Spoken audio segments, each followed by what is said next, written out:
Assalamualaikum warahmatullahi wabarakatuh. Kami dari kelompok 4, K3 TIA 1 akan melakukan presentasi dengan topik terkait manajemen quality. Berikut merupakan nama anggota kelompok dari kelompok 4. Yang pertama ada saya sendiri yaitu Fatimatul Zahro dengan NIM 15, Michelle Josephira dengan NIM 23, Fitriana dengan NIM 48, Zahwa dengan NIM 56, dan Audi Trivena dengan NIM 112. Pada materi pertama akan dijelaskan oleh rekan saya, Michelle Josephira. Yang pertama adalah Quality Management System and Safety, yang merupakan pelatihan yang bertujuan untuk mengenalkan standar ISO dan aspek keselamatan kerja. Seperti contohnya ISO 9001, yang merupakan standar internasional dan diakui untuk manajemen mutu. Dirancang untuk membantu organisasi dari berbagai ukuran dan sektor meningkatkan kinerja, memenuhi kebutuhan pelanggan, dan juga menunjukkan komitmen pada kualitas. Standar ini memberikan panduan tentang cara membangun, menerapkan, memelihara, dan mengoptimalkan sistem manajemen mutu atau Quality Management System. Seperti yang kita ketahui, ISO 9001 ini sudah ada di tahun 1948, di mana dia telah mengalami revisi di tiap tahunnya, yaitu sampai sekarang hingga mengalami revisi menjadi 9001-2015 yang menekankan pada pendekatan berbasis resiko, perbaikan berkelanjutan, dan keterlibatan manajemen puncak dalam pengelolaan mutu. Standar ini sendiri memberikan panduan bagi organisasi untuk memastikan produk dan layanan memenuhi kebutuhan pelanggan secara konsisten sambil meningkatkan efisiensi dan kepuasan pelanggan. Next. Quality Management System sendiri ini memiliki 7 prinsip, yaitu yang pertama ada customer focus, yang kedua ada leadership, yang ketiga ada engagement of people, yang keempat ada process approach, yang kelima ada improvement, yang keenam ada evidence-based decision making, dan yang terakhir ada relationship management. Jadi dapat disimpulkan bahwa ISO 9001 ini juga dapat dikatakan mendukung quality management in safety, yaitu dengan memastikan bahwa perusahaan menerapkan prosedur yang terstruktur dan terdokumentasi untuk mengidentifikasi serta mengelola risiko keselamatan. Standar ini mendorong penerapan perbaikan berkelanjutan dalam seluruh proses, termasuk keselamatan kerja melalui evaluasi rutin dan audit untuk meningkatkan efektivitas protokol keselamatan. Dengan demikian, ISO 9001 membantu organisasi untuk menjaga kualitas dan keselamatan secara bersamaan, mengurangi kecelakaan, serta memastikan kepatuhan terhadap peraturan keselamatan yang berlaku. Kemudian untuk studi kasusnya, kita memiliki 2 studi kasus. Yang pertama itu ada studi kasus pada PT PLN Persero UPDK Mahakam UL PLTGU Tanjung Batu. PT PLN UPDK Mahakam UL PLTGU Tanjung Batu menerapkan standar ISO 9001 revisi 2015 yang berfokus pada sistem manajemen mutu. Standar tersebut memiliki 10 klausul yang harus dipenuhi, mulai dari konteks organisasi hingga evaluasi kerja. Perusahaan ini sudah menerapkan standar sejak September 2011 dan telah memperoleh sertifikasi ISO 9001. Proses implementasi meliputi pembuatan prosedur, dokumentasi, instruksi kerja, dan formulir operasi pembangkit listrik. Audit internal dan eksternal dilakukan secara berkala demi memastikan kualitas dari perusahaan tersebut. Kemudian ketidaksesuaian yang sering terjadi di PT PLN Persero UPDK Mahakam UL PLTGU Tanjung Batu termasuk kesalahan tanda tangan, tanggal, nomor dokumen, dan nomor revisi. Kesalahan-kesalahan minor tersebut itu sering kali terjadi. Proses tidak memeriksa checklist sebelumnya mengakibatkan satu valve tertutup. Peristiwa ini menunjukkan pentingnya prosedur dan disiplin dalam pekerjaan dan pengisian dokumen. Selain itu, kendala lainnya meliputi keterbatasan tenaga kerja, kurangnya konsistensi pegawai, dan kurangnya sosialisasi ISO 9001 revisi 2015. Meskipun masalahnya minor, harus diperbaiki sesuai ISO 9001 untuk menjaga sertifikasi perusahaan. Nah, selanjutnya yaitu studi kasus pada PT PLN Persero UPT Madiun ULTG Kediri. Berdasarkan Peraturan Pemerintah Nomor 50 Tahun 2012, PT PLN ini diharuskan untuk menerapkan sistem manajemen K3 karena memiliki tingkat risiko yang tinggi. PT PLN Persero ingin menerapkan program Zero Accident dan Safety Condition untuk karyawan PLN dan komunitas di sekitar tempat kerja mereka karena ada kemungkinan bahaya di lingkungan kerja. Dalam memaksimalkan pengaplikasian sistem K3 dan terciptanya Zero Accident di PT PLN UPT Madiun, manajemen perusahaan melakukan usaha sebagai langkah protektif untuk mengurangi potensi terjadinya kecelakaan akibat kerja. Langkah-langkah yang dilakukan perusahaan seperti melakukan sosialisasi dan safety briefing. Safety briefing yang dilakukan saat kerja meliputi menyediakan APD, membuat kebijakan SOP, serta identifikasi bahaya dan resiko. Namun, masih ditemukan adanya masalah dan ketidaksesuaian dalam hal penerapan sistem manajemen K3.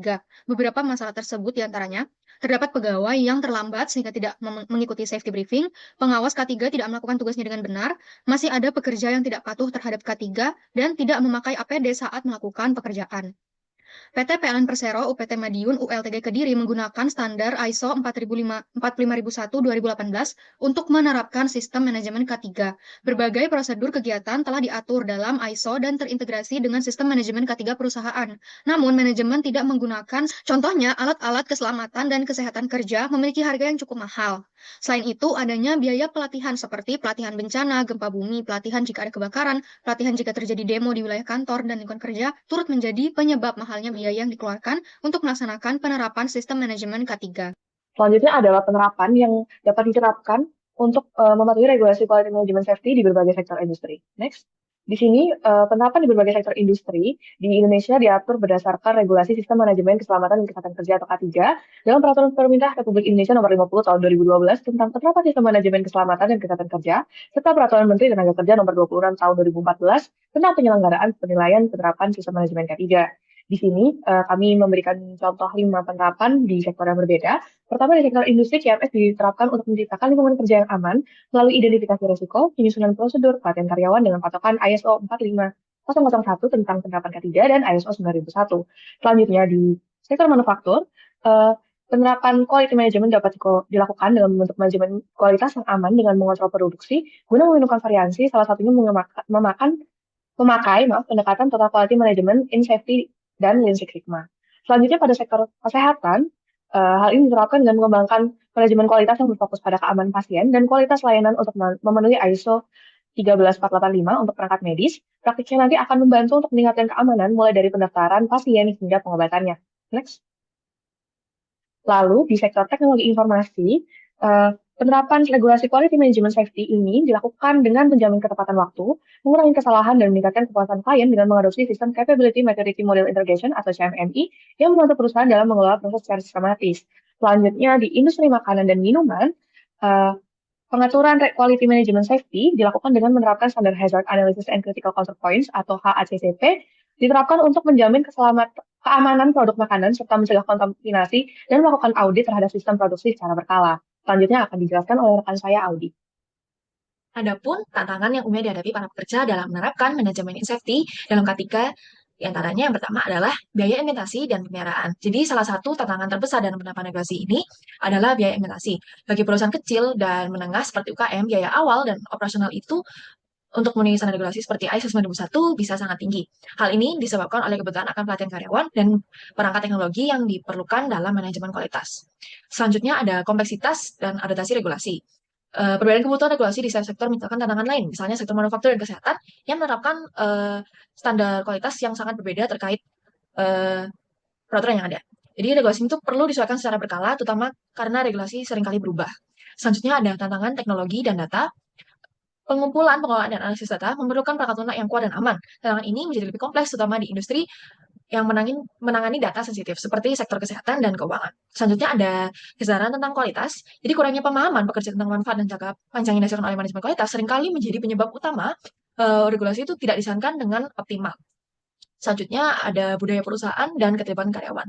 Jadi manajemen kualitas seringkali membutuhkan perubahan dalam budaya kerja.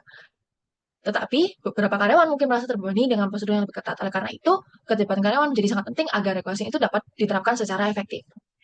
Selain itu, ada solusi yang mengatasi tantangan dalam quality management in safety, dan antaranya ada investasi dalam teknologi.